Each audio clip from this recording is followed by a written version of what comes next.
आप लोगों को बता दें कि हमारे एसपी साहब श्री हेमेंद्र मीणा के दिशा निर्देश में कार्रवाई करते हुए उनके स्पष्ट निर्देश हैं कि क्राइम और क्रिमिनल्स के साथ सख्ती से निपटा जाए।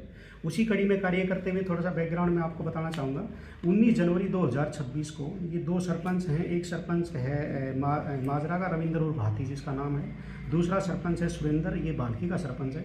इन दोनों के बीच गंदे पानी के सीवर की खुदाई से संबंधित माजरा की ढाणी का ये इशू था। इसको लेके कुछ कहासुनी हुई जिसमें जो सुरेंद्र सरपंच बाल्की है, इसने जो रविंद्र सरपंच है माजरा का, उसके साथ मारपीट की। उसके बाद जिन लोगों ने मारपीट की उसमें हम लोग गिरफ्तार कर चुके हैं, एक गिरफ्तारी बकाया है, उसको भी जल्दी कर लिया जाएगा। उसके बाद इसी रंजिश को मन में लेते हुए जो रविंद्र सरपंच है, इसने अपने अन्य साथियों के साथ मिलकर योजना बनाई कि भी मेरे साथ मारपीट किया, इसका बदला लिया जाएगा। और उसी कड़ी में 26 जनवरी 2026 को जब ये सुरेंद्र सरपंच बाल्की अपने गांव में गणतंत्र दिवस का झंडा फहरा के वापस गांव में जा रहा था, तो माजरा फ्लाईओवर के पास 5-6 गाड़ियों में कुछ लोग आए जिनके पास लाठी डंडे और हथियार भी थे। इसके ऊपर जानलेवा हमला किया। वो तो इत्तेफाक से बच गया कि जब उन्होंने गोली चलाने की कोशिश की तो जो मैगजीन थी वो निकल के वहीं गिर गई, जो वहीं पे बरामद भी हो गई थी।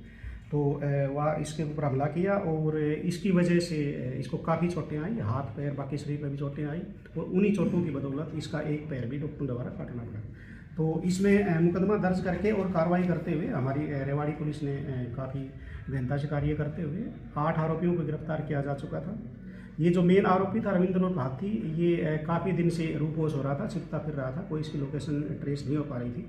मामले की गंभीरता को देखते हुए हमारे एसपी साहब ने ये मामला शेय धारुएड़ा को ट्रांसफ़र किया और शेय धारुएड़ा जो हमारे इंस्पेक्टर योगेश के नेतृत्व में कार्य कर रही है, उन्होंने इस पर गहनता से कार्य करते हुए और कल इसको बरसाना यूपी से इस आरोपी जो मेन आरोपी रविंद्र उर्फ हाथी है, ये और 3 अन्य आरोपी जो इसके साथ ही थे, उनको गिरफ्तार करने में सफलता हासिल की।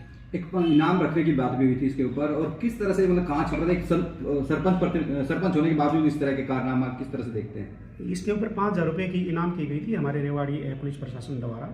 और जब से ये घटना हुई तब से ये छिपका फिर रहा है, मोबाइल यूज़ नहीं कर रहा था। अभी इससे गिरफ्तार किया गया है, रिमांड लेके उस एंगल पे पूछताछ की जाएगी कि कहाँ ये छिपा है, किस किस ने इसको शरण दी है, उनके ऊपर भी सख्त कार्रवाई की जाएगी। सर, एक तो किस किस धारा में मुकदमे दर्ज है इसके ऊपर, और ये अभी कितने लोगों को, बाकी लोगों को भी गिरफ्तार किया है? अभी हमने कल 4 लोगों को गिरफ्तार किया है, जिसमें मैं आपको बता दूं मेन आरोपी जो साजिश करता है रविंद्र उर्फ हाथी, इसके ऊपर इसके अलावा 7 मुकदमे दर्ज हैं, जिनमें एक आर्म्स एक्ट का है और 6 लड़ाई झगड़े के मुकदमे दर्ज हैं। और 8वां मुकदमा जो ये दर्ज हुआ है प्रेजेंट, जिसमें इसकी गिरफ्तारी हुई है, इसमें भी पुराने सेक्शन के नए सेक्शन में 109 BNS और पुराने सेक्शन में गए तो 307 और 2559 आर्म्स एक्ट का मुकदमा ये दर्ज है। इसके अलावा इसका दूसरा साथी जो गिरफ्तार किया है वो रवि है, ये प्रतापपुर राजस्थान का रहने वाला है। इसके ऊपर भी 5 केस लड़ाई झगड़े के हैं खोड़ और मंडल एरिया में। सचिन है तीसरा आरोपी, ये ऊंची भांडोर का रहने वाला है, इसके ऊपर भी लड़ाई झगड़े के महेंद्रगढ़ एरिया में 4 केसेस दर्ज हैं। चौथा आरोपी जो है वो नवीन है, ये भी ऊंची भांडोर का है, इसके ऊपर भी 3 केसेस दर्ज हैं महेंद्रगढ़ में, जिसमें से एक केस में अभी भी ये वांटेड है। डिप्टी साहब, जैसा आपने बताया कि मैगजीन गिर गई थी, क्या मर्डर तक का भी इरादा था इनका, जिस तरह से हथियार वगैरह लेके गए? देखो, जिस तरह से हथियार लेके आए हैं तो इस बात से इनकार नहीं किया जा सकता कि हो सकता है।